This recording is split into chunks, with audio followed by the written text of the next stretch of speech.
Hi, Mr. C. I've come in this side again today. I quite like it. Just for a change. Might do it again. Okay, we're actually come to the last story now in this book, Freaky Tales from Far and Wide. And it's a good story. It's a Nigerian story. And there's a bit of a moral to this story at the end. Okay, I'm pretty sure you'll get it. It's the hunter's 5 sons. Once upon a time, there lived a hunter and his wife and their 4 fine sons. The hunter's wife was expecting their 5th baby. Sometimes she could feel it kicking against her insides. "Oh, it'll be another boy," she would say. "Another fine, strong boy, just like his brothers." One day, the hunter went out into the forest with his spear and his bow and his quiver full of arrows. And at the end of the day, he didn't come home. His wife and his 4 sons stayed up all night waiting for him, but still he didn't come home. A week passed, and he didn't come home. And his wife and his 4 sons cried and wept for him. 2 weeks passed, and he didn't come home. And his wife and 4 sons dried their tears. A month passed, and he didn't come home. And his wife and his 4 sons forgot about him. They forgot all about the hunter with his spear and his bow and his quiver full of arrows. 2 months passed, and the new baby was born, and he was a fine strong boy, just like his brothers. The baby grew, soon he was crawling, and soon he was walking, and then he began to talk. And the very first words he said were, "Where's my daddy?" That youngest one looked at his mother and his 4 fine brothers, and he said, "Where's my daddy?" And they put their hands to their heads. "We have forgotten about him. We have forgotten all about him. He went into the forest and he never came home." And their mother said, "My sons, you must go and look for him." The 4 brothers said, "Yes, our mother is right. We must go into the forest and look for him." They set off together.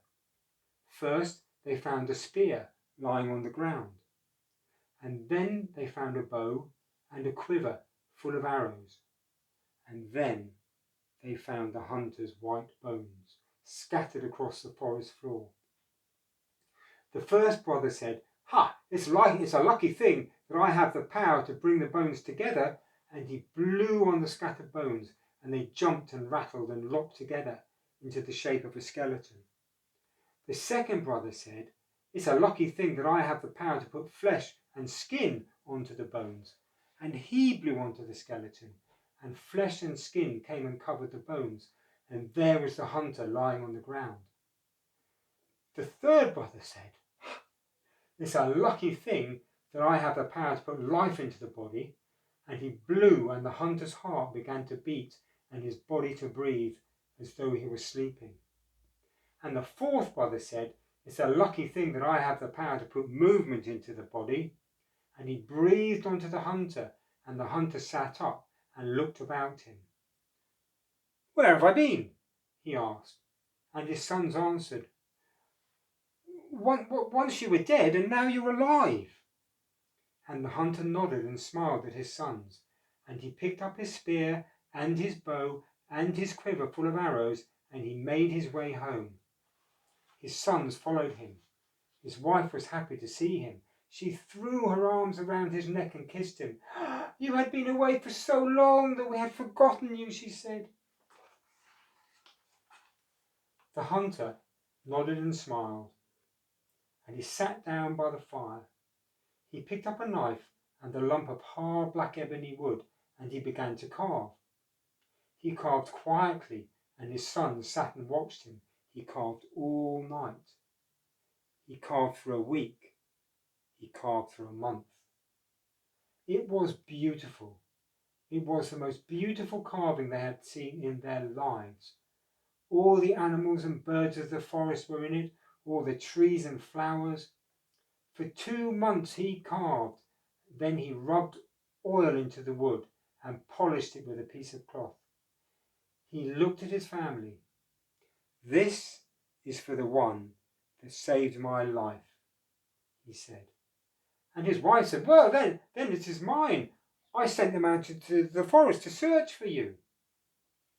And the first brother said, No, it's mine. I brought all your bones together." And the second brother said, No, it's mine. I put flesh and skin onto your bones."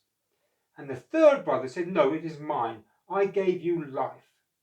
And the fourth brother said, "No, it's mine. I gave you movement."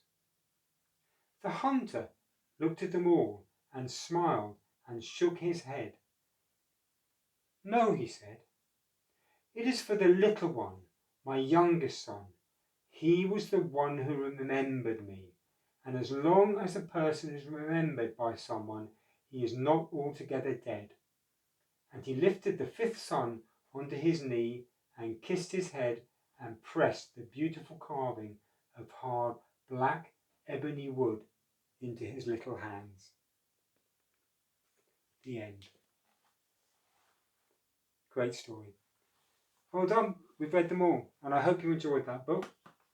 So it's goodbye from Freaky Tales from Far and Wide, and goodbye from Mr. C. You take care. Bye.